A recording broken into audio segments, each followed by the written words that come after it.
Well, good evening, ladies and gentlemen. The eagle-eyed amongst you will notice that everything is completely wrong tonight. Vivian's not very well.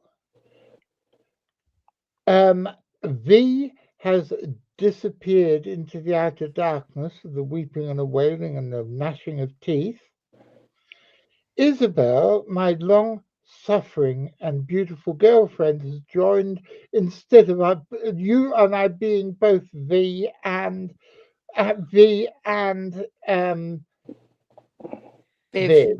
So you ought to hold up a placard saying, I represent both V and Viv. And the guest has pulled out, which is weird. The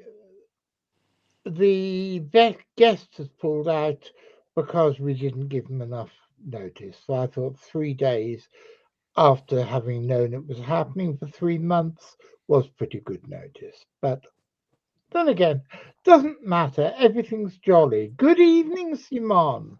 I notice you are there.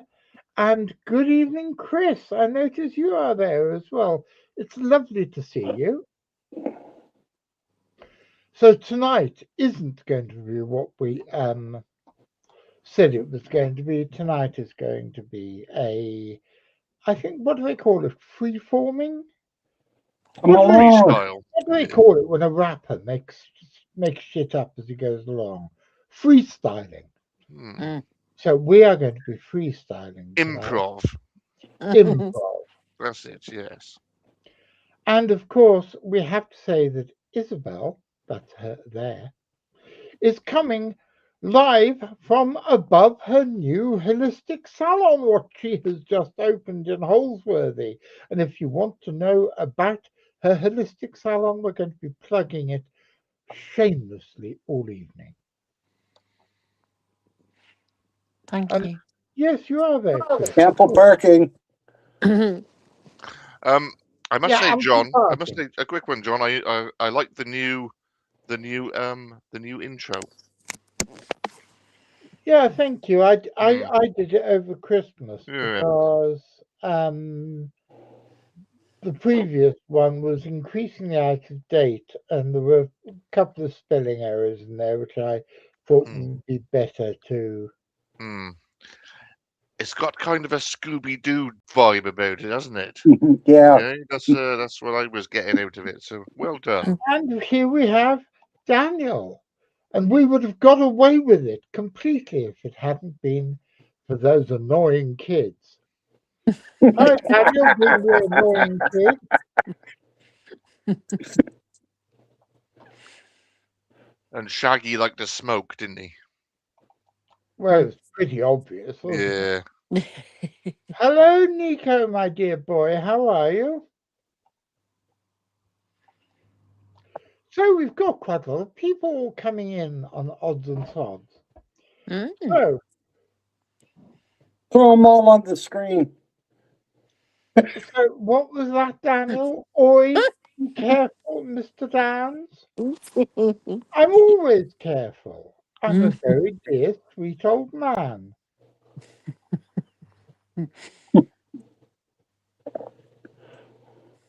See, he has no answer to that. Me saying No. I'm a dear, sweet old fellow.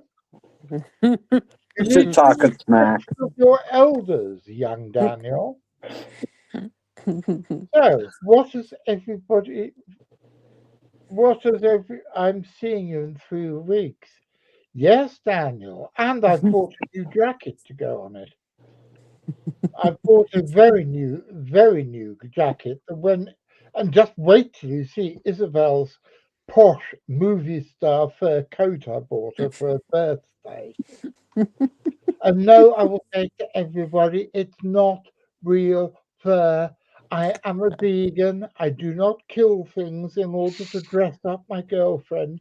Honestly, I don't. It is artificial fur, but it still looks It very. is. And yes, just in case you notice, I do wear a leather jacket. Yes, it is a real leather, but it's nearly 30 years old, so I can't really be blamed for the death of a cow 3 decades on. It's all right. I'll eat the cow. No doubt you will. And here's Daniel. If you turn up in a chicken costume and chicken Poor now, Hamish is not Daniel, invited. why do you think I would turn up in a chicken costume? I am quite shocked about this. Stunned. Stunned. Yeah. Stunned. Stunned Stunned. and shocked. Shocked and stunned. Not real. What's that? Not real Muppet fur, I hope. Hang on. Daniel's just said, mark his words. He's going to Oh, throw me out if I turn up dressed as a chicken. You know, he got all grown up. Now he's getting mouthy. Why have I got to mark my words, Daniel? Oh no, it's mark your words. I'm confused. Isabel, tell us about your salon. What would you like to know, John? Tell us how holistic it is.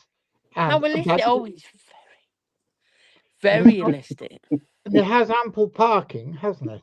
It has ample parking and disabled access. Yep. Yep. I offer various holistic treatments from massage to aromatherapy to reflexology to sound therapy. And the walls will be painted a very, very swish willow green. They will be indeed. I've got it all picked out. It's all ready to go.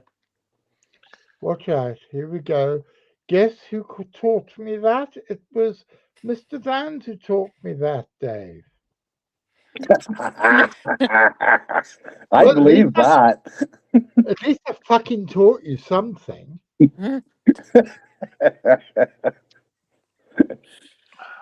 I used to really enjoy it when I was doing podcasts when I was doing stuff with Daniel when he was first starting out, because every time I swore he would start laughing. And every time I said something like "fuck off," he'd go like that. So it was great fun. I enjoyed it. Oh yes, I probably did teach it to you, Daniel. Okay, well, we've heard about the holistic salon in sunny Holsworthy, and no doubt we shall be talking again. Oh, definitely. You fucking did, Daniel. You absolutely fucking did start laughing. Oh, the salon is very reasonably priced as well, Yeah. isn't it? Yes. Absolutely. Yes. Absolutely is, yeah. So get yourself down there. Yeah, the fact you don't live anywhere near Holsworthy, tough shit. Save up your wages, save up all your earnings, and go down to Holsworthy in sunny mid-Devon and go and visit the But with lovely. that ample parking, you could rent a caravan and come down for a couple of days. Yes, then you could have a whole Excellent. thing of different Yeah. and it's Siobhan. Hi, my name is Rose, and what are you guys talking about? Well, my darling, we're talking bollocks, basically, and we're talking about the new holistic salon that has been opened up by my lovely girlfriend, Isabel, who's there. That one there I'm pointing to. But we're actually just making it up as we go along because the guest has pulled out. And Vivian is not very well, and I don't know what's happened to him. So it's just got us four at the moment, and we're going to be talking about what's likely to be happening this year at Loch Ness, aren't we, Ian? What's likely to be happening this year at Loch Ness? Well, hopefully there's going to be more happening this year than last year. It was a quiet year in general, so we'll see what turns up. Obviously, the Loch Ness weekends are going ahead, and they have the vigils, which they've been having for the last few years, which has been very popular, to the point that this year they're having the Loch Ness Festival or the Questival or something like that, where so it's going to be a bigger experience with not just watching the lock, but also they're going to have music and food and whatever like that, and a bar, etc. So yeah, so that's going ahead. Hopefully they'll have some results, but apart from that, we're just waiting for the first sighting of the year to come. Usually on one of the webcams, I'm sure we'll see a hump in the water in the Scottish Daily Record soon. So we'll keep our eye open for that. But myself, though, I have been mainly focusing this year so far on the Loch Dub monster from Ireland, which Richard actually wrote a piece about in his High Strangeness book. There is a piece in there. It's a strange case, and I've expanded on it, and also there's an article coming out in Richard Muirhead's Flying Snake magazine, I think next month, on that, which I wrote. So keep an eye open for that. And also, we'll cover the topic on CFZtv in the coming months as well. So we got that as well to look forward to. And we've got the new yearbook out, which The new is yearbook, yes. a massive article by Ian about the legendary. And personally, I think we should petition the Vatican to see if we could get him made into a saint. Can you imagine Saint Frank of Inverness? Yeah, or at least a statue. That would be good. Yes, a big statue, because Frank Searle was a very, very wonderful human being, and then larger than life. Yes. So, and here's Lorenzo. Hi, Lorenzo. How are you, mate? So, just for the few people out there who don't know who Frank Searle was, tell us, Ian. Well, we've had many investigators at Loch Ness over the years. Tim Dinsdale, Adrian Shine, to name a few. Robert Rhines, of course, and his underwater photography. But Frank Searle, he was at Loch Ness, what was it, from 1969 to early 80s, 83, I believe. So he was there for a good length of time. He had a lot of success and got some amazing photos of the monster. So a lot more than anyone else. As time went on, though, the truth became. Yeah, exactly. There we go. There's the article in there. The truth came out, and he wasn't such a good monster hunter as we thought.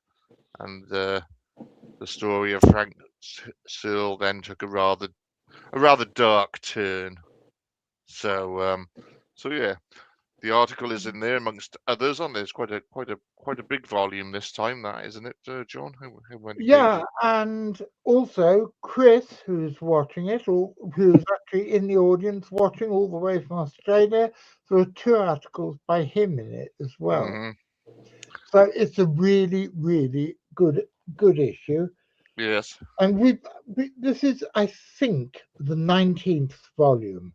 We've been doing them since 1995, and most years we've done one. So it's the 19th or the 20th volume, and I'm very pleased that we've managed to keep the publication schedule reasonably on time with such a collection of high quality articles. I think it's fantastic. Have you got one in there this year, John? Have you written any? Have I got something? And yes, have you got there is an excerpt from the book I'm writing at the moment about shadow people. But that's mostly because I thought the book on shadow people was going to be out this spring. It's not. I've written about 80,000 words of it so far, and it's just getting bigger and bigger. And I hope the book, which at the moment is called Out of the Dark, but I'm not sure if that's just a temporary title, or maybe just a temporary title. I'm hoping it will be out in time for some gigs I'm doing at the end of the year. One for Daniel, and the other being the magical Strange Days Yeah. festival that me and Isabel are going to, which is going to be wonderful. And Isabel, of course, will be able to talk there about her salon, which is a very holistic experience deep in the rolling hills of Devonshire, where you can Yep. go and you can have your aura cleansed. Exactly, you can, yeah. I can do So that a the variety of ways. so the Strange Days is going ahead again this year, John. Yeah. So, okay, fuck Strange Days. I want to know about how you have your aura cleansed in a Oh, right, variety of You can have it done in a cleansing salt way, or you can have it done with crystals, or you can have it done with aromas. golly. And good evening, Nettie. How are you, darling? It's lovely to see you. And I'm not sure that if we're actually calling for more nuanced view of Frank Searle, or whether it is mostly that he makes me and Ian laugh. But from a sociological point of view, he is an incredibly important figure in the history of Loch Ness investigation, even though he was mostly a complete fraud. Yes. These days, he's the standout figure when you look at the history of Loch Ness, and that's not more apparent than in the documentary that was out a couple of years back. The Loch Ness, They Created a Monster, which we did cover, didn't we?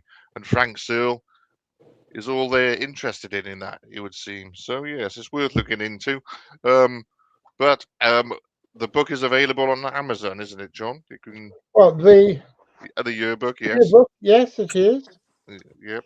Don't look at this one because this cover says it's 2025. A Mm. few of you will have got hold of what is really a collector's item because I put the wrong cover on for the first about week it was available. It now has the proper cover, but there are a few people out there who will have a collector's item, which is the one with the wrong title on. But yeah, I mean the Frank Searle, which I think he was the most interesting figure in the. Being serious, the most interesting figure in the documentary about the Loch Ness Monster hunters. Hmm. Well, even though there's a lot of archive footage of him, they still got an actor to play the part of him for even more so they could have more footage. They couldn't get enough of him. So yes, it's quite a story, and just worth checking out. There is a good documentary, and it is on YouTube on Frank Searle as well. If you just Google Frank Searle, I think that was from 2005, where a Scottish journalist he sets out to find Frank. And in 2005, Frank was actually still alive, so it's worth checking that out. I think I can't remember what it's called. What's it called? The Man Who Captured Nessie. That's it. Mhm. So just have a look. Put that into YouTube, and you should find that documentary. And it was shown on Channel 5 in 2005. But it's really good. So and that tells you everything you'd want to know about the great man. Or Well, the one great. of the interesting things about that total synchronicity is that the guy who made the cameraman on the Frank Searle documentary then got a gig doing the Penn and Teller show, which was called Penn and Teller's Mhm. Bullshit. Mhm. One of their episodes was at Loch Ness with me and Richard. And so the week that Frank died, the cameraman who'd filmed his sort of final valedictory documentary was on the ocean wave in Loch Ness, on the Loch wave, out in a boat with me and Richard, making a load of completely and utterly obscene innuendo, none of which got ended up in the show. But it was great fun. What was the point of that program, the Penn and Teller program you were on? What was the actual? What were they? What was the actual? What were they there for? Just a general? Because obviously they're magicians, aren't they? So obviously that would come into it.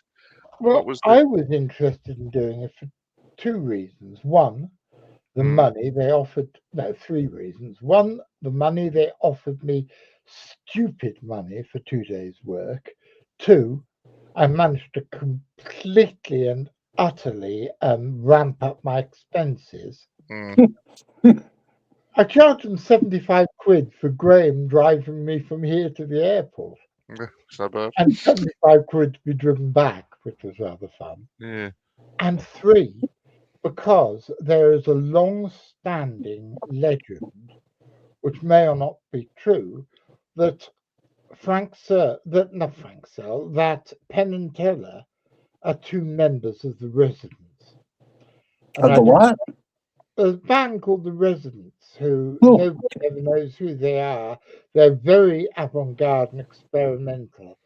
I am sure that Simon knows who they are. But I'd be very surprised if Simon didn't know who they were. And I've always been a fan of the Residents, and so I was hoping to meet them.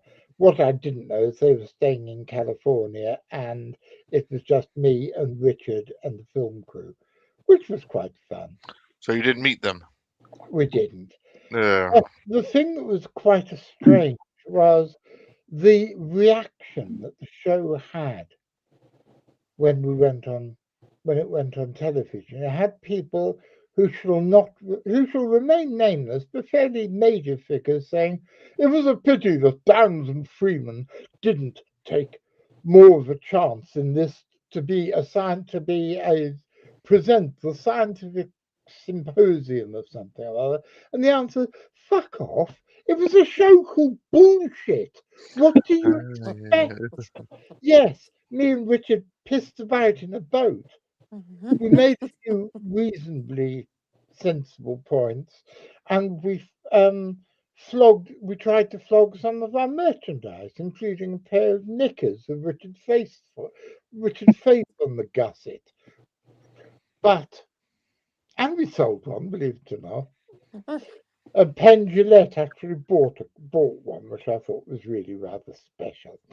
But people were saying, why didn't you make a scientific point of this? Because it's light entertainment. It's called bullshit. It's not called the scientific symposium on the creatures of Loch Ness. So people are strange. I don't understand them. Yeah.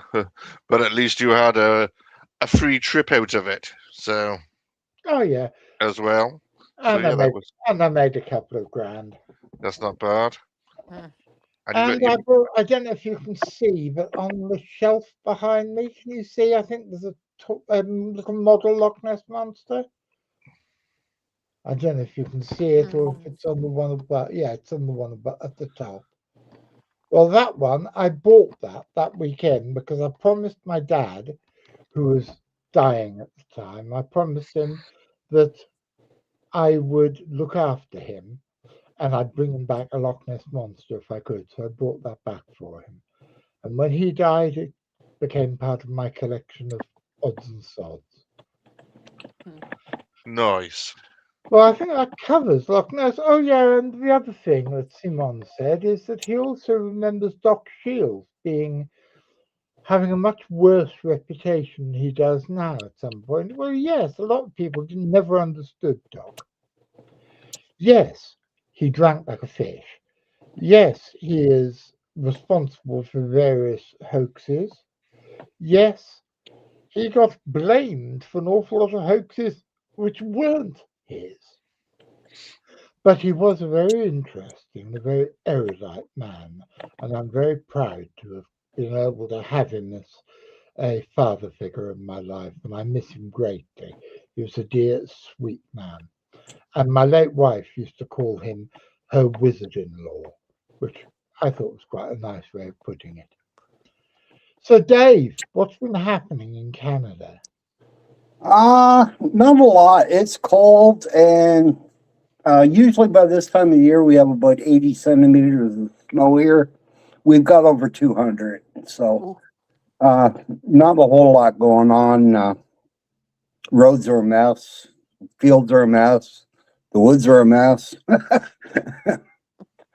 I've just been working on shows and doing a bit of writing. Not getting out too much right now. Trying to edit some of the shows we've done, recorded over the last fall, V and I. So, and another one that I'm working on right now, which deals with vampires, which is always fun. Going to come to the aid of the people who will know again. Other than that, not too much going on. Well, the saddest news has been dear Robin dying. Yes, that was a heartbreak. That's I talk to Robin every day or two, at least. And with her gone now, it's just kind of like I've lost my my sounding board. You know, hey, what do you think of this idea? What do you think of that idea? And with her not around now, it's hard to get motivated some days to get down and get some work done because I don't have that person to bounce off of. Our time zones are different, so you know, I know I can always, and I have messaged you because I need a confirmation or something or an opinion. But with our time differences, you know, it can take half a day or two to get going. And when I'm up at 5 in the morning, which is what, 8, you know, before you're up. 5 in the morning is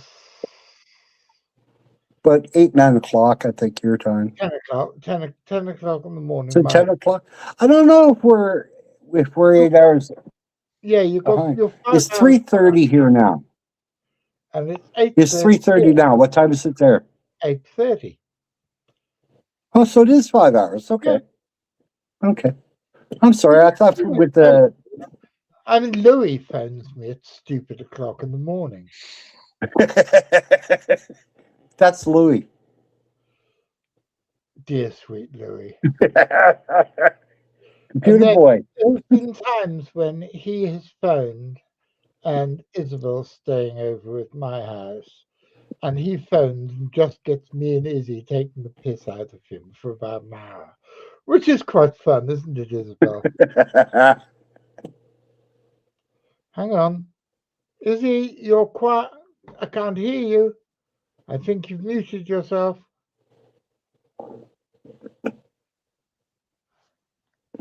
Can't hear you. I can't hear you. Oh, that was politically incorrect. What? When I stopped myself in time. We can't hear you. No, here, Isabel, my sweet. Look down at your microphone on the bottom, see if it's clicked.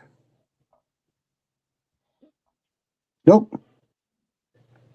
No, it's not. I don't know. It doesn't. It's not. Izzy, Can you hear us, I don't think Isabel? so. Hang on, hold on, Isabel.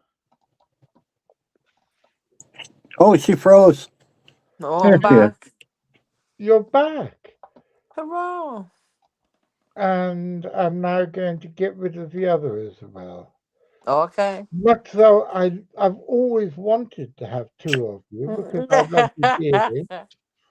Not only ample parking, but two recce's Yeah, we've got two. on site. Who could ask Yeah, anything more? yeah. Exactly. Hang on, where is Isabel? She's here. Can you hear Thank me? you. I'm here. I can Yeah, hear that's you. the right one. Yeah, we can hear you. And Oh. Nettie says, it's horrible to lose someone you did all sorts with. It's hard to get back and get going again. I know the Yeah, feeling. I agree totally, my dear. yeah. No, I agree. Last year was just massive, horrible years. So 2026 is my year. Yay, I claim it. Well, I had that in 2024. I lost Doc Shields and Maxine, who Yeah, I lost both of them within about 6 weeks of each other. yeah. It was bloody awful, and a bunch of other people as well, but those two are the most notable.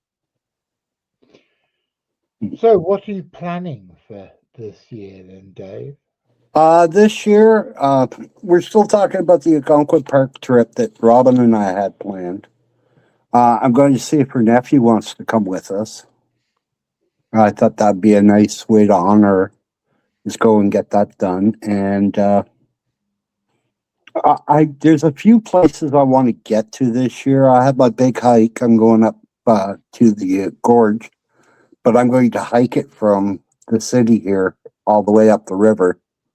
So see what I can find and see what I can see, because it's not the pathway. The trail system comes up and then the river goes this way and it goes this way. I'm going to continue up the river because that's the final destination anyway. So there's a few things. I got trail cameras up here, but we noticed a homeless guy in the woods the other day, so I may go take them down to avoid them going missing. Not that every homeless person would steal a camera, but you know. I think you should probably change the wording of what you just said, because it sounded like you saw a homeless guy in the woods, so you're going to go out and take him down to stop him stealing the camera. No, the cameras. We had 3 big deer up by the balcony the other day. 3 big does, whitetails. That was pretty neat. Harry was in the kitchen and he goes, "There's deer." So we all jumped up and looked, and there's 3 of them standing in the driveway. So that was kind of neat. And Chris, from the other side of the world, said, "Yeah, it did kind of sound like that." Well done, Chris. Thanks. I'm not American. I'm Canadian. We wouldn't do a thing like that. No, because you've got legal marijuana, so. We're the nice people. Are you still there, Isabel? Is he? He's there? Yeah. Oh, okay. You look like you had I frozen just can't again. hear Dave. You can't hear Dave? No. Oh, I'm sorry. You can't hear me at all? Can you hear me, John? I can hear you. Yeah, me too. Can Are you hear you me? just can you not hear me, or are you just not listening? Perhaps I'll go back out and come back in.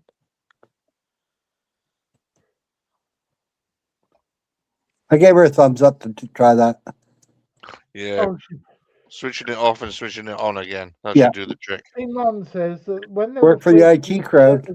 Jedi, they had security on set while shooting the Endor scenes to make sure the actor playing Chewbacca didn't get shot by Bigfoot. I believe that too. I believe that too. Are you there? I'm here. Can you hear me now? I can hear you now. Oh, Me that's too. why I used to use Verizon. No. Mhm.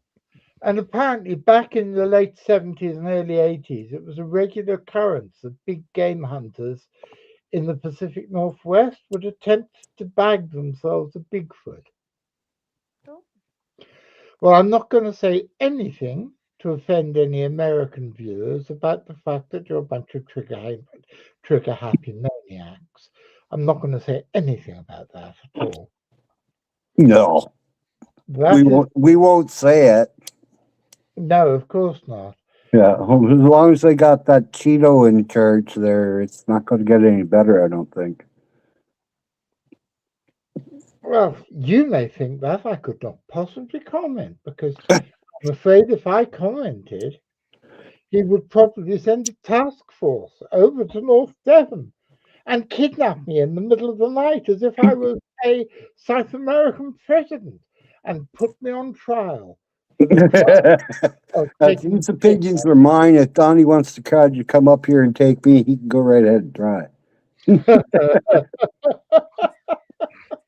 And in the 60s, they did bag the Minnesota Iceman, didn't they? So there was one. Minnesota Iceman is from Vietnam.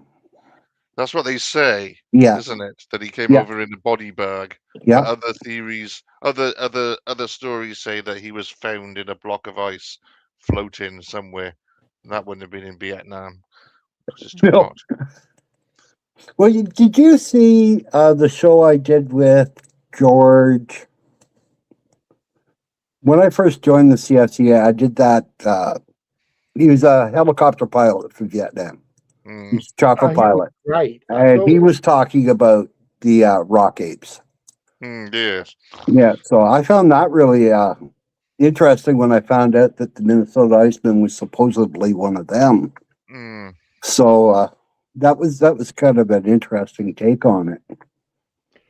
And is that what he thought? Oh yeah, that's what he thought. Yeah, Yeah. yeah. Because it is also thought to be a rubber model, isn't it? Which has turned up Yeah. in recent years. Well, and was they bought- say that's a replacement. Yeah. They put the real, but you know that's a cop out for everything. Well, we're not Yeah. showing you the real one. Yes. But Yes. was it They made the Hoovermans same and sort who was the other one? The two guys, Hoovermans and Sanderson. yes, they said, though they were convinced that it was real, and said that they could smell flesh putrefying through the ice. And, Well, so I believe that rotting rubber will make the same sort of smell. yeah. When 20K though, 20 grand that got sold, that got bought for the rubber model. So if On it's not the eBay, isn't original one, then it's a bit of a. That's the one in Austin now, right? It's in a That's- museum, isn't it? Yeah, the Museum of the Yeah. Weird down in Austin. Have you been there? Well, Pardon me?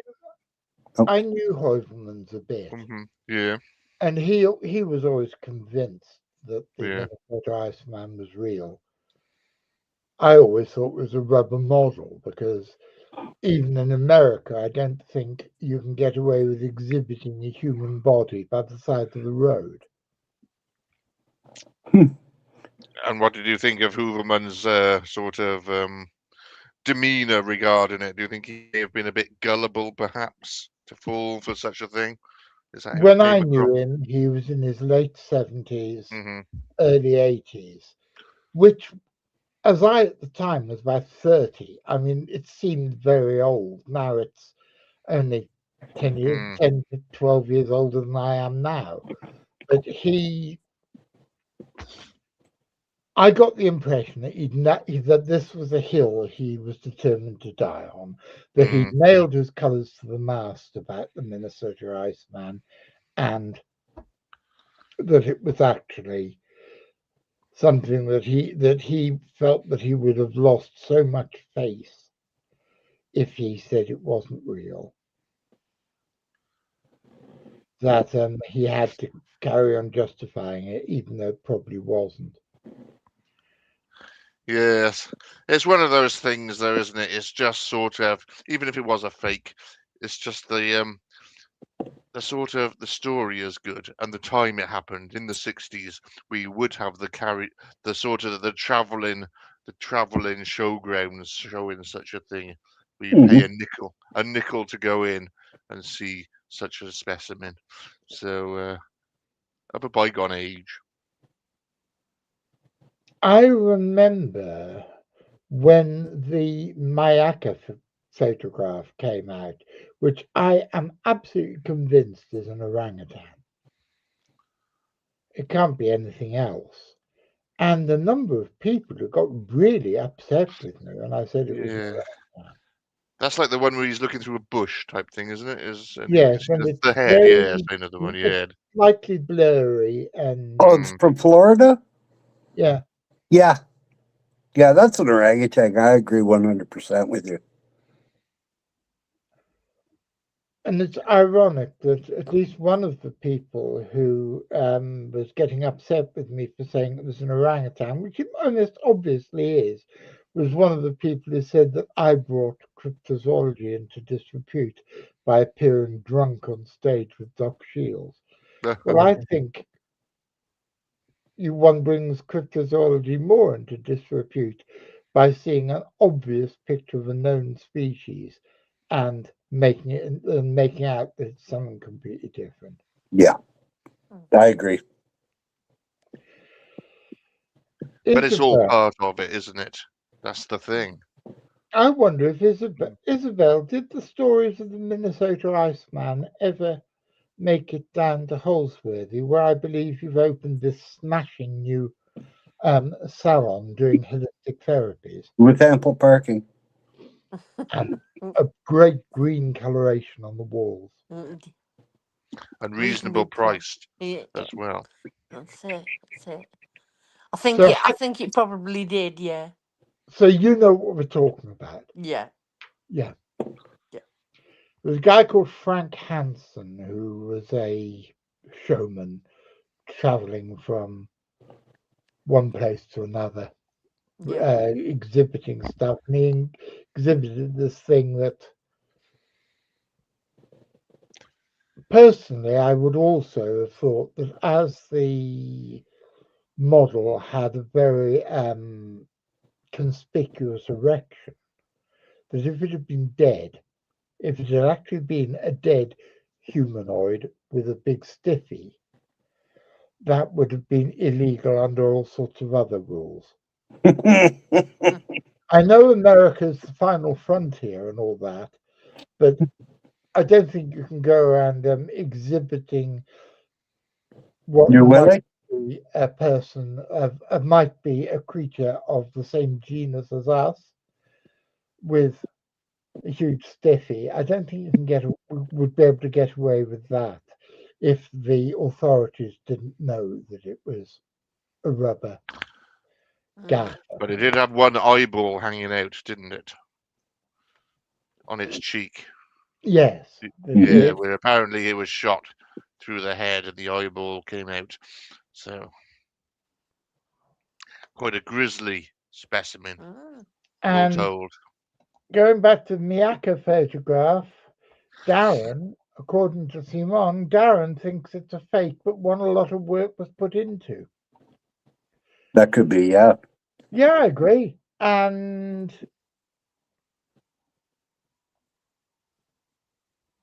Made a he says pixel. here, I got news on this. I can't recall a photo in the field of cryptozoology that suggests it isn't a fake. Well, he's actually doing a book at the moment on the history of photographs of cryptids. And I'm in it because he interviewed me at length about my relationship with Doc. And I'm looking forward to it coming out. I've actually got the Doc Shields chapter on my iPad. I've got to critique it for him. I was supposed to do it over the weekend and I forgot. But I will get it done for you soon, Darren, my dear boy. But Doc's fakes weren't that convincing, though, were they?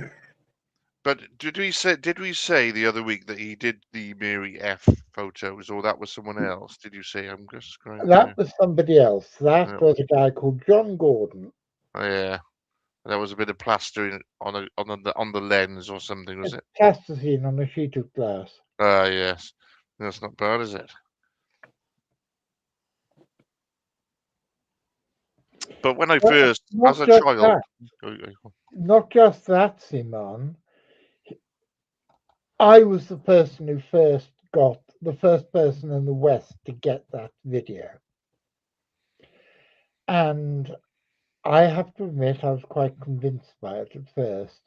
It was probably two relatively large Indo-Pacific crocodiles mating. Hmm. And it was Darren, yes, who first pointed out that he thought it was crocodiles. But the interesting thing that I have always thought about that is that Migo, which is supposedly the local name for the lake monster in Papua New Guinea, is also one of the names for the Yeti, which is something I've always found rather interesting. Is We it wouldn't maybe have, their word for unknown, or we wouldn't have it. No, I mean they're thousands of miles apart. The idea of oh, okay, somebody in Nepalese and somebody in Dayak country of northern Papua New Guinea being able to say having the same word for something. It's just a bit odd. Doc Shields' fake cryptid photos were meant as much as art products and magical workings, setting into motions larger cultural processes and the works around them as anything else. Simon, I couldn't have put it better myself. You're exactly correct.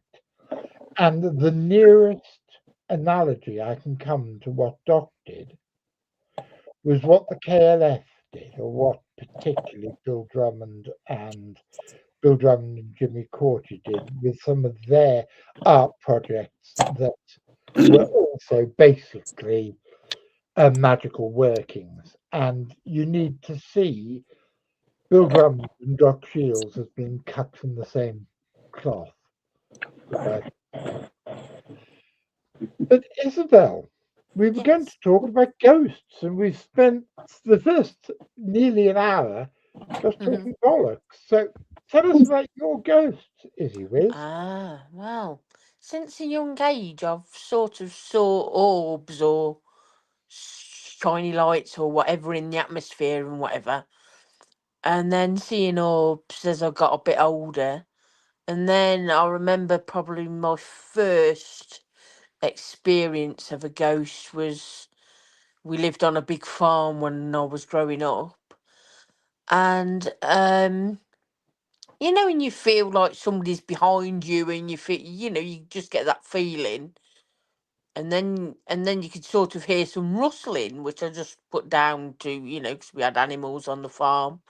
I thought it'd be one of those sort of in the bedding or something, and sort of look round, and I could see this sort of, I don't know, sort of gentleman just standing there, you know, as plain as I can see you and he, you know, that And that Dave. you could, yeah, and Dave's obviously, yeah, Mhm. and yeah, They've keep gone them. off to get coffee again. You only get two Yeah. chances with us.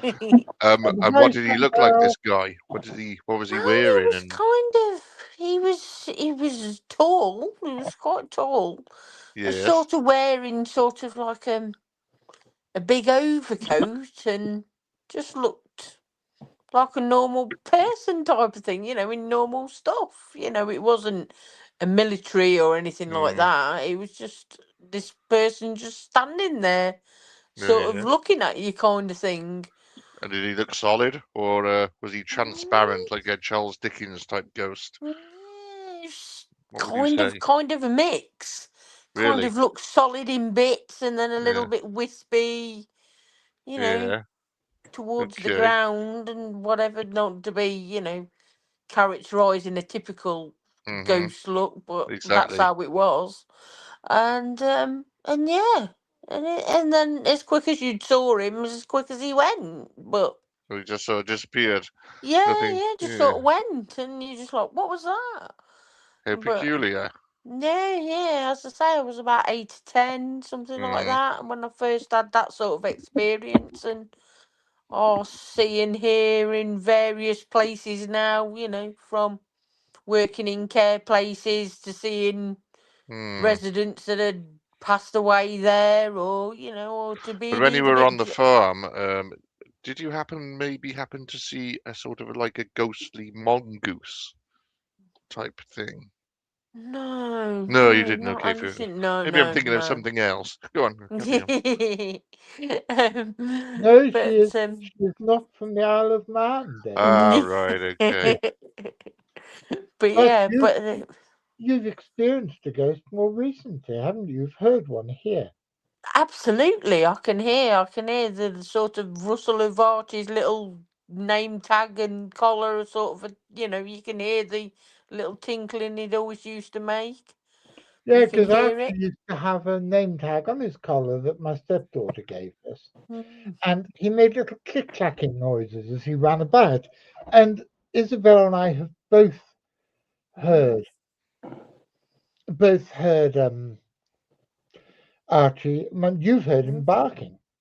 Yes, yeah, Mm. And it's yeah. again since the end of Out in the November. garden Yeah. sort of area, or in the dining room bit. Yeah, yeah, yeah. I've definitely heard creature, sort of barking, and you're thinking, well, there's no dog here, so what's going on? You just think at the time, oh no, it's nothing, and then you reflect and then you think, oh, actually, it was something, and it wasn't just nothing of your imagination or whatever. It was a genuine sound you hear. And Ian, your joke about talking mongooses in the farm where dear Isabel grew up has caused a lot of comments. Hmm. We have Chantal saying, "Did he say took talking mongoose?" And and Simone saying, like Jeff, the miracle of Cation's Gap. So just in case there is somebody here who does not know about the eighth wonder of the world, tell us about Jeff the talking mongoose, Ian. Well, for those of you that don't know, it was in the 1930s, wasn't it? Mm. This took place early 1930s, and it was a remote farmhouse in the Isle of Man, and there was a family there, a family of three. The parents were a bit older than usual, and they had a teenage daughter, and yeah, they were visited, or they thought they were haunted by a mongoose that could actually talk English. So that was basically the story, and it went on for a number of years. So theories as to what it was vary, but it leans towards the supernatural, and yeah, it's a fascinating tale. Um, Harry Price, the ghost hunter, famous ghost hunter, he actually spent time with them. Took a break from Borley Rectory and went to the Isle of Man and spent time with the family, and to see what he could find out. And he didn't actually believe it, though. He thought it was the family mucking about, because they were quite Well, cut off in this farmhouse in the Isle of Man, and maybe it was getting to them, and they kind of made up this tale. Um, but maybe not. It's fascinating if you can look into it if you don't know about it already. And yeah, so Richard Freeman, he's actually been there, hasn't he? Been to the actual He's been location there of the several times. yeah, which is He was it's at a seance mm, in Wales yeah, doing something completely different at the Rowton's Museum of the Paranormal. He was at a Victorian type seance and he started getting messages through from Jeff the Talking Mongoose, which was quite peculiar. very peculiar. mhm. But The then, house of is no course, longer there. He said that the house is no longer has been demolished, but there is rubble there. And Richard did say that he took a brick away with him yeah, as a memento. So maybe, you know, he took something of Jeff with him from the site.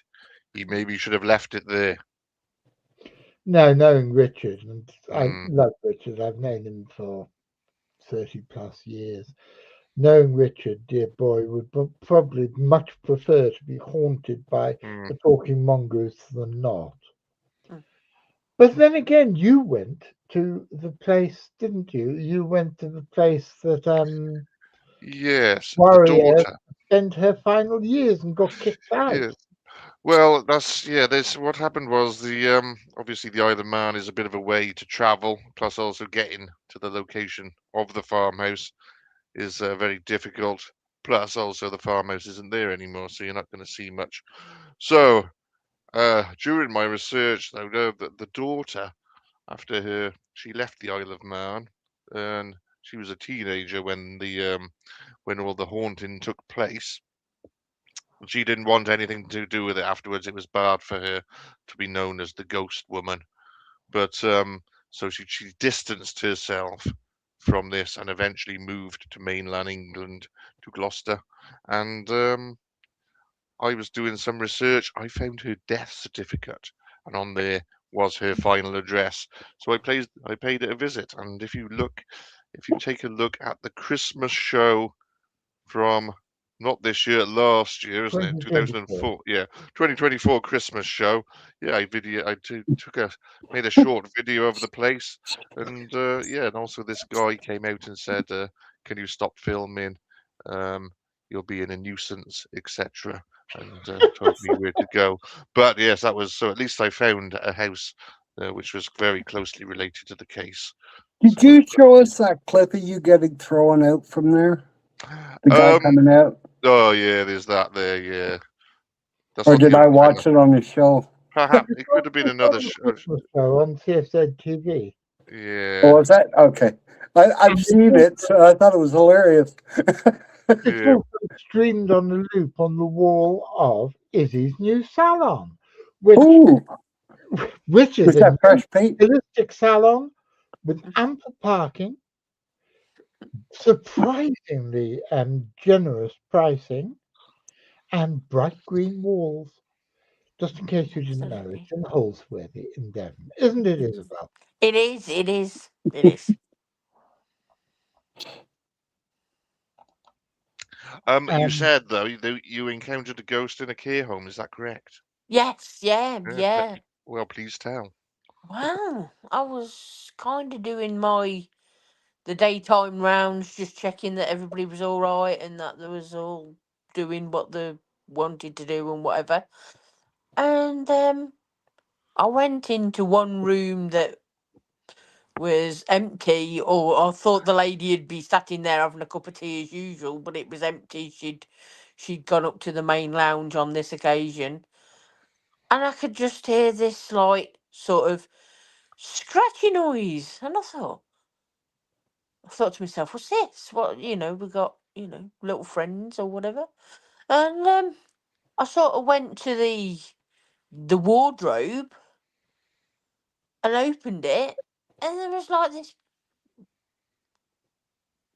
ghost or figure or of like a little lady it looked like, and she was Hmm. sort of just scratching at the door and stuff.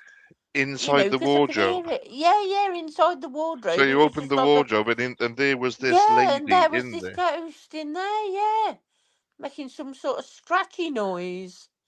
It was really God, bizarre. Did she And that, acknowledge you?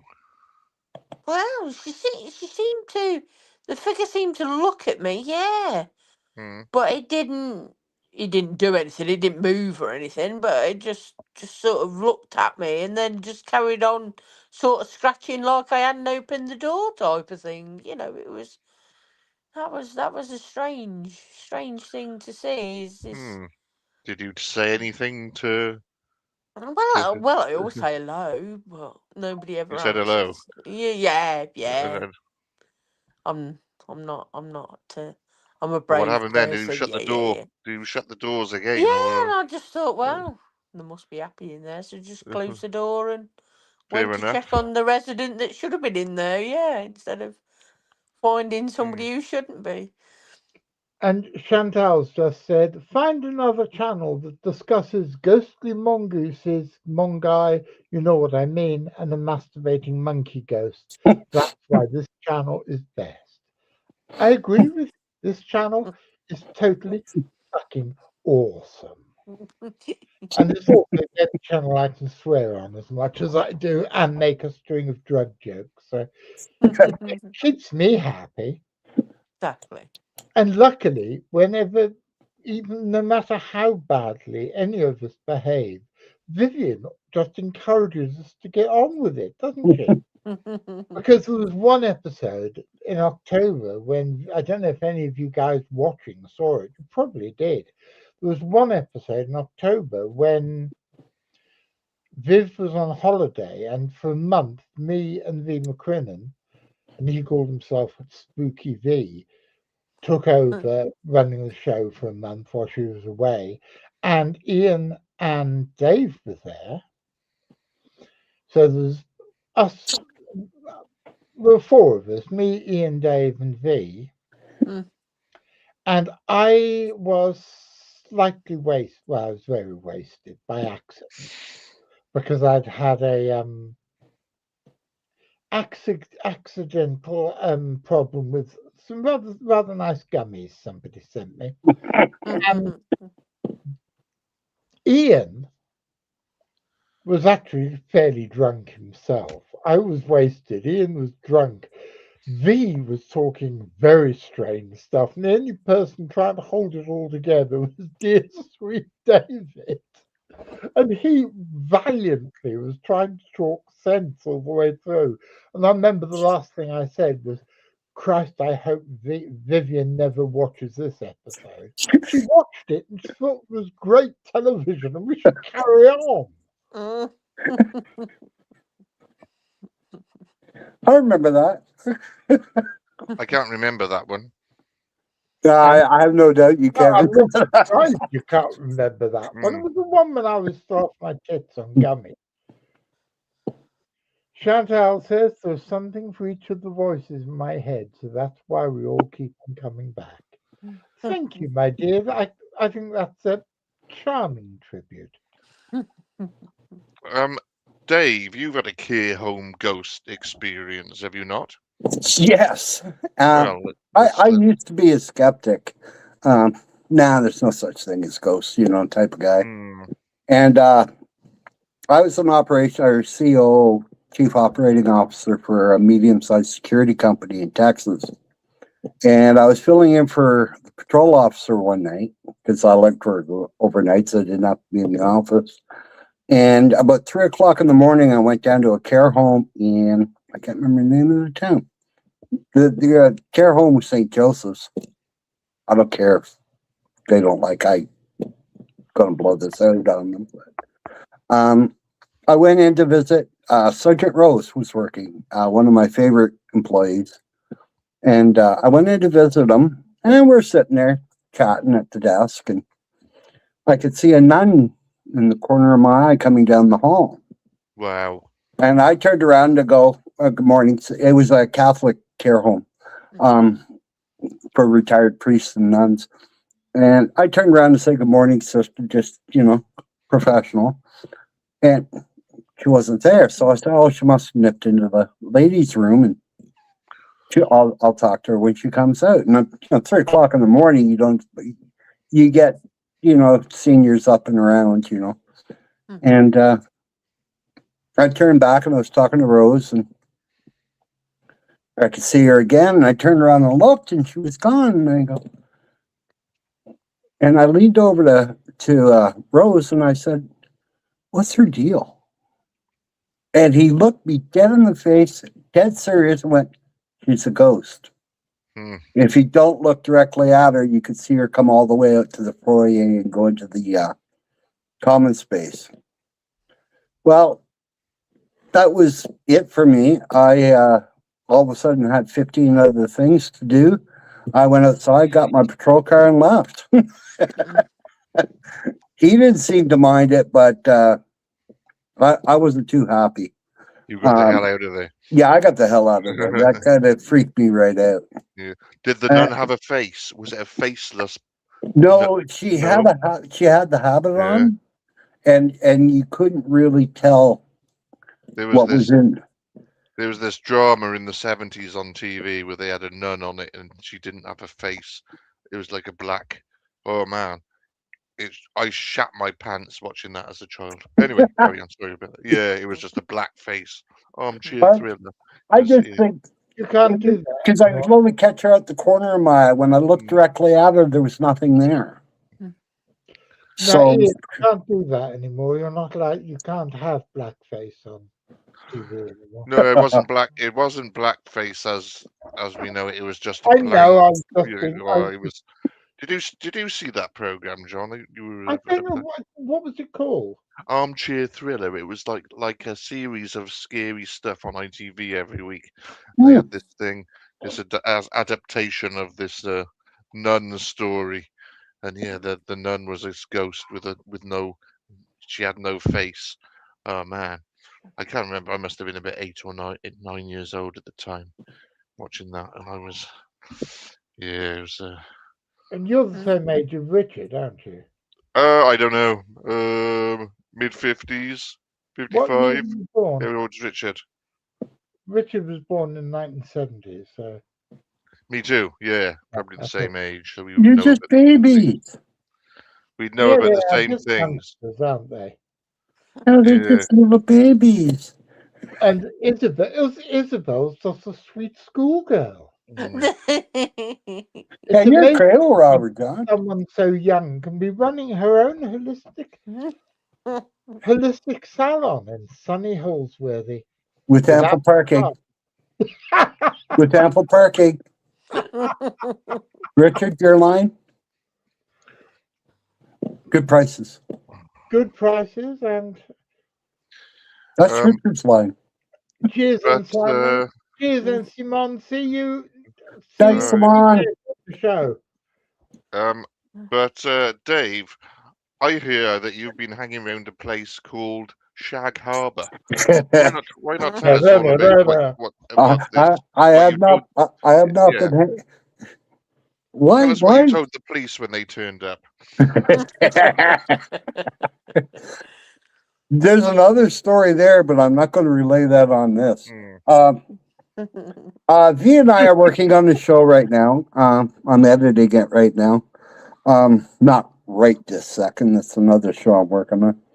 On October 4th, 1967, in Shag Harbor, Nova Scotia, it was a clear night. At about 10 p.m., 12-year-old Chris Stiles was riding his bicycle home, and he sees an orange 60-foot sphere in the sky, and he rode after it.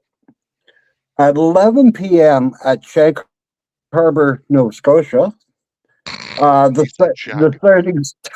Shag Harbor. Oh, this is going to be a hard one to do. The sightings started to come in. 4 lights, yellowish orange, and there's a car with 3 witnesses in it that tried to pursue it.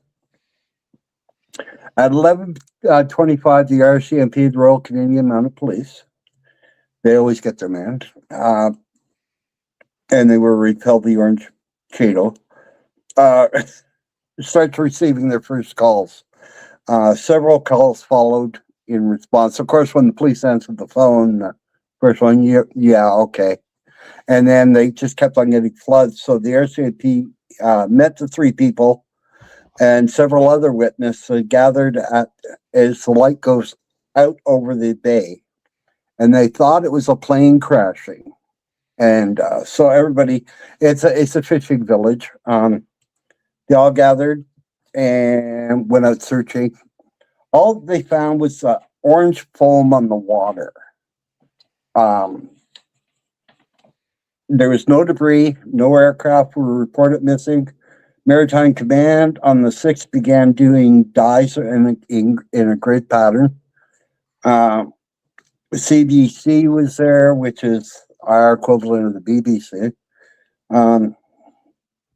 They terminated the search on the 8th of that year. And you want to know the rest? You're going to have to tune into Don't Whistle in the Woods, which will be coming back in March. Only How's that for a feed? Nice. TV. Yeah. On CFZtv, yes. And also for visitors to Willow Tree Therapies, a new holistic salon in Holsworthy, Devon. With ample parking. But Richard? oh Ian? yes. and ample parking, reasonably priced, and everyone says it's really good and you should go there. But And Chantal says she was late, so she missed the part of the reason why Viv hath forsaken her tonight. Seems a bit rude if you ask me. Well, Viv's not very well. She's got a tummy upset. And so I said that we would manage without her. And as we don't have Viv, we don't have the guest, and we don't have V. McCrin. And I think we're doing jolly well Mm. What did you say was wrong with V? with V. Vivian? Vivian Vivian. got tummy upset. Sure she's not pregnant? Let's start a rumor. That would be good. um, but Dave, back to Shag Harbour. Yeah. It's interesting. 1967. That one. That's the same year as the Patterson film, isn't it? And it's also the same year's Falcon Lake incident in Manitoba, which occurred May the 20th of 1967. And Shag Harbour's October the 4th, and it's about, I don't know, 1,500 kilometers apart. Because on Shag Harbour, they started seeing lights. They were getting reports in Dorval, which is by a suburb of Montreal, at 9 o'clock. So there was something actually moving across. So it's actually quite a interesting read, and there's a lot of information on it. Canadian authorities back then were really good at bringing up, doing really deep dives and investigating that. Now, Shag Harbour has some really weird things. There's some parts that Sambro, Nova Scotia is actually where the craft was found, and that there was another craft involved, and the two of them flew away together. Now, Sambro is around the coast and to the northeast, and it was a cover-up for whatever it was, whether or not it was a test vehicle, extraterrestrial. But I found it really interesting because some of the descriptions, and you see some of the eyewitness reports, basically describe the same thing that Stephen Milmack reported in Winnipeg, outside of Winnipeg. So in May of that year. So there's a good tie-in there. Lots of activity going on. Yeah, lots of activity, lots of reports that you can get your hands on. So a bit like Cornwall in 1976. Yeah, exactly. Right? Yeah, that kind of thing. Yeah, very well documented. And interestingly, when you say that about this huge orange globe, we had a similar thing reported in Devon in 1997, which was the year that there was an enormous UFO wave and all sorts of other weird stuff happening that Nigel and I wrote. You remember Nigel, who I had on the show a few weeks ago? Yeah. Nigel and I wrote a book about that UFO wave because there was so much happening. And there was this guy who was living with his elderly mother. He went out onto their porch and looked up in the sky, and there was this huge orange globe just suspended in the sky above him. And that was reported by various people at the time. So I'm fascinated to hear of another account of something similar. And we've been joined by Kelly Druce. Hi, Kelly, all the way from Australia. Good morning, my dear friend. It's good to see you as well. It's lovely, and we are all doing great. And Chris, who is also watching, is also from Australia. So we've got two people down under. Come to the land down under. But Dave, another tie-in though. You say Nova Scotia. That's also the location of Oak Island, isn't it? Where they found absolutely nothing. Yeah. What's your view on that? Are they going to find something one day, or are they Just going to find bits of wood. And I don't think there's Blackbeard. What is it? Blackbeard's treasure or Captain King? I can't remember whose treasure they're treasure. looking for. The whole thing is so flaky. Yeah, the It's an complete works of interesting. William Shakespeare, and It's an interesting tale, isn't it? It yeah, started in the late 1700s with some youngsters went to the island, yeah. found an indentation, and said, "Oh, there must be treasure there," and that's it. There's absolutely no evidence for treasure there. Mm. People have got killed looking for it. Mhm. There's been millions spent, and this TV program, which they've had in recent years, is finding absolutely nothing, Is and it they're still destroying the on? island. Hmm? Is it still on? Yeah, it keeps coming. Well, I used to watch it, but I can't stand it anymore. When it I started, I thought, well, I like the story. I don't think there's treasure there, but this is an interesting, this will be interesting, and it was for a few series, but then it's just, I don't know. I think it would have been a lot more interesting show if they talked about the engineering of digging down. Well, it's Because there's nothing there. I don't it's think. not, and No. they go on about flood tunnels and that, which they didn't exist, and it's yeah. But even so, it still comes on TV. It's about the 10th series at the moment. Oh So God! I know it is, but Is it obviously they only get. 10 years? It feels like it's Oh been yeah, on for like 40. maybe it has been actually. Maybe it How has can been. you get 10 series out of digging a hole and not finding anything?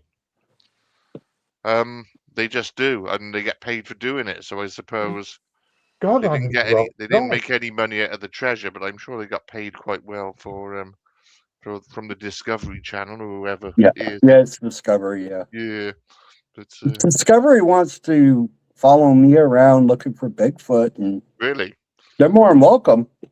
Pay me yeah. big bucks, and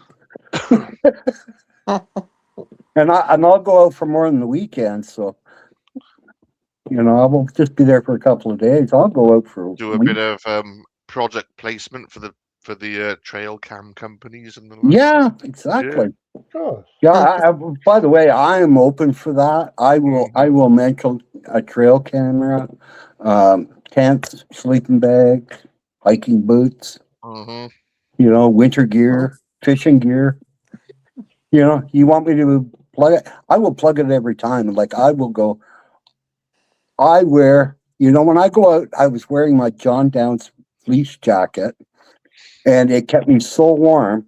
And I was so happy I found that John Downs fleece jacket. I have no problem. Yeah, none at all. You get if the as long as the product's decent, because I really don't want to be out in the woods with junk. But No, you know, I always make sure that when I'm sponsored by anybody, I always make sure that it's a product I believe in. Like at the moment, I'm sponsored by Willow Tree Therapies of Holsworthy, which is a holistic salon. with ample parking. He's missed his cue again, hasn't he? Yeah, And now reasonable prices. what's happened to Izzy? She's disappeared. Well, what happened, John? We're all alone. I I've think we're no idea. alone Just now. you and me, dear boy. Just you and me. That's okay. We can No, yeah, talk. I think Hey, you and I think we're doing let me well. turn the pages on my notes. Aren't you glad I keep this book? So, what do we expect from the new series of Don't Whistle in the Woods? Well, the first one's on vampires. Well, I shouldn't say that. The first one is the one I'm working on right here is on vampires, which is the hubbub around Nosferatu when it came out, and people were saying, "Oh, they used a real vampire." And I don't know if you ever read any of that stuff. It's actually kind of hard to find, but I remember it from back in the '70s in a horror magazine or something. Them talking about how people panicked and everything when it came out, even though the movie got pulled shortly thereafter. There was a copy smuggled over to Britain. Oh, I got to put these back on. Over to Britain, and the British people and the German people that actually got to see it when it was released, um, had a big panic that Nosferatu was actually Max Schreck actually was actually a real vampire. Sorry And about then the second part is on the Carter brothers, which is a legend from New Orleans that they tell you about on the ghost tour and that, which is absolute bullcrap because none of those people exist. There's no record of their execution or anything. It's just a made up story for ghost tours. But hey, it's a good story, so I thought I'd share it. And then part 3 of that one is on Wilno. You knew I grew up down by Wilno, and supposedly they had a vampire, but what it was was a guy trying to make money off the Canadian government doing part of the Canadiana series and the legend of Wilno Vampire, which was he brought in a Polish translator, and the people are not Polish, so how he got anything out of it, I think the translator was ripping him off too. So, and I think he was a bit of a shyster. So they came up with this big concocted story, and I've got friends that actually believe it's true, but no. And what else we got in here? Well, we got Shag Harbor, of course. Pretty Creek. I think so. I think there's a film, isn't there, about Max Schreck where he is a real vampire. Is Yeah, that right? There is. they made a movie out of the legend. I have not seen it, believe it or not. Yeah, they made. And I love Nosferatu. I'll watch I it was just for fun, disappointed. scare myself.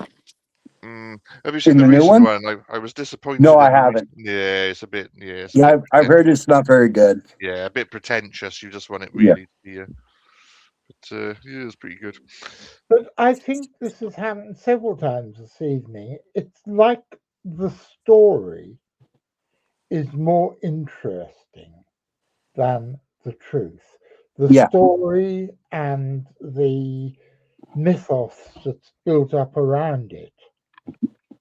Bit like Frank Searle. Frank Searle is far more interesting. Than a police If you you had saw. to, right, if you had to read a biography of Tim Dinsdale or Frank Searle, which one would you read? Doc. Well, I've read the Tim Dinsdale one because that was written by his son, and it is a good read. I don't think there is one for Frank Searle, but there is obviously the documentary. And yeah, I got to admit the documentary was more entertaining than the book about Tim Dinsdale, which but I like both. But yeah, but Yeah, Searle because Tim edges it. Dinsdale never went out in a rubber dinghy in the middle of the night and petrol bombed a campsite, did he? Yes. But then he never blatantly faked anything. He just mistook something, which I believe he did. But yes. But the story in all these cases, the story is more interesting than the story, and the implications of the story are more interesting than and the truth behind it. and also the way the period in which it's set as well, which is it just doesn't go on these days, does it? Whereas in the 60s you had the Loch Ness Investigation Bureau all living in caravans, shacked up, guys and girls shacking up together, smoking pot and looking for a monster. You don't get that these days. It doesn't happen anymore. But then Well, it you did. haven't hung out with the CFZ much, have you? No. And smoking beef pipe. Yeah. So, and at the time, you had various monster hunting groups around the loch. One of which was Frank Searle, who was unpopular. And then, well, you had the Loch Ness Investigation Bureau up until the early 70s, but when they left, you had the American one with that guy, Rhines, him. Yeah. You had the Japanese. It's all in that documentary. And I didn't realise until I was talking to Darren the other day mm, What a complete chancer Robert Rhines was. Well, yeah, and he was in that again in that documentary. Okay, he was supposed to be. He came from the Academy of the Applied Science. You know, this college, I suppose, isn't it? Hmm. Yeah. It didn't actually exist. No, The Academy didn't know. It was, yeah, and he was a lawyer. He wasn't a scientist. So, but but again, he put his own. He had a bit of money though, and he put his money into it, into the technology. He had a go. All right, his photos weren't very good, and it was all pareidolia, wasn't it? What you were seeing, oh, you completely. saw what you wanted to see, and yeah, painting Pareidolia and the very gnarled tree trunk. and touching up, wasn't it, by the papers, which he didn't discourage. But you know, he had a go, didn't he? And he kept going back there up until his he was an old man. He kept going there, and he for some reason. So he said he did have a proper sighting initially when he was on holiday there, and that's why he went there. But yeah, he stumped up the cash, got his underwater camera, and did what he could. So But he still wasn't as much fun as Frank Searle. oh no, of course not. I mean, Frank Searle, Richard Freeman always cracks up at your description of Frank Searle's piss poor expedition. Well, it was pathetic. And if you look at the pictures, though, the only good thing about his exhibition, well, apart from the fact that it was so shit that you know, if something's that shit, you can become good. If you look at some of the photos, Peter Sutcliffe was one of the visitors. If you actually have a look there, Peter Sutcliffe is there having a look at his pictures of the monster before he got caught doing his business. So. And for those of you who are not from England, Peter Sutcliffe was a mass murderer known as the Yorkshire Ripper. Oh, nice. He's probably our our best killer, isn't he? I think he died in No, but COVID. the best killer has still got to be the Jack the Ripper. Yeah, but that was a long time ago. Oh, I I could know, argue for Montgomery. And Sorry? we don't. What was that? We could argue about Montgomery. What about Mass killer? Montgomery. Montgomery? Oh, that was. World War II. Oh, Yeah, he didn't use a hammer though, did he? You know, you've got to be inventive when you're killing. So, oh, okay. Otherwise, you don't how many get. prostitutes did he kill? So, What's that? How many I was in prostitutes? America I don't once. know. I was in America once at a conference, and the TV company, I think it was Fox News, came up, and this was about 20 years ago, came up and asked me who I thought was the greatest living American. And I said Charlie Manson. And they suddenly ended the conversation.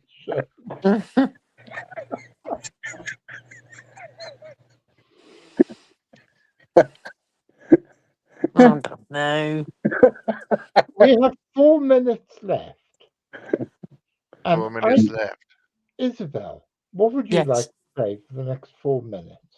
What would I like to say about my next 4 minutes? Well, as you've generally spoken about my therapies, I think we should talk more about that.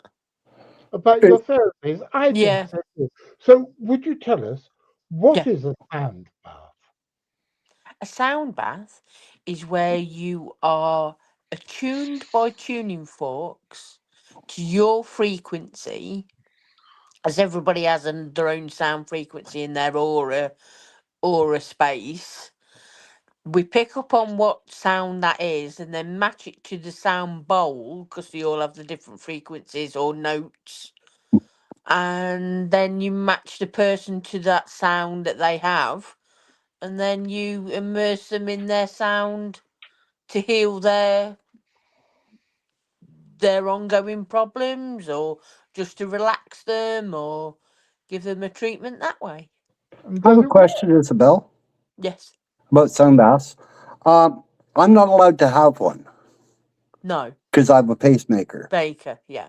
Yeah, how does that work? Is it just the frequency gets it resonating Yes. wrong or Yeah. something? Yeah. Would interrupt the signal that the pacemaker's giving to the heart. Yeah. Mm-mm. Would physically do that. Yeah. It kind of sucks. 'Cause I'd like one. I think that'd be cool. Yeah. Yeah. Yeah.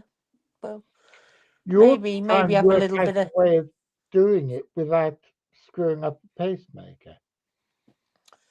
Well, even when Not we tried using to, the sound bowls, yeah. yeah, No, you couldn't, but no, because when we no. tried to use the bowls that day, at Candace's, my daughter does them, and Yeah. she was doing a B flat or something, a bowl. It was Yeah. a B flat or something, and it just about put me on the floor. Yeah. Yeah, Yeah. just You her. couldn't use any. No, I You'd be can't. happy with the rain stick therapy or Ooh, the like little tongue drums, the little steel tongue drums that you yeah, have and things. yeah, I But have a you set of couldn't those. use Actually. the tongues or the tuning forks Yeah, or the bowls. yeah. Kelly from Australia asks, what if you have rods, etc., in your body with the presumably metal rods from surgery? Would the bath Would still work? no. No, as you say, it'd be interrupting their function. Hmm. No, The because that. metal rods would just. My dad had metal rods in his spine. Yeah. Yeah, It no, wouldn't. it'd be the same reason for the pacemaker that they'd interrupt their use within the body. So you'd be better off with little rain sticks or the steel tongue drums again. Kelly is having the whole spine done like this, rods and screws. Sounds Uh, horrible. Yeah, you yeah. definitely don't want to mess around the nerve endings No, like that. definitely not. No. Yeah, that's too By the bad. No. By the way, my Fox News and Charlie Manson story is totally true, but it wasn't my best one-liner of the weekend. Hey, do you know if there's video clips of that around?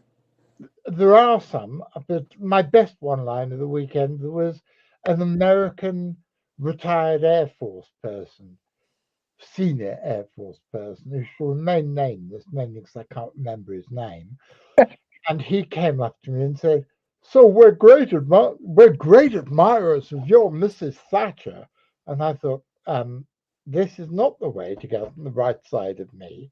But I said, "Oh yes, really? Yes, I was thinking, was the Falklands like your Vietnam?" And I said, "No, dear boy, we won." Yeah.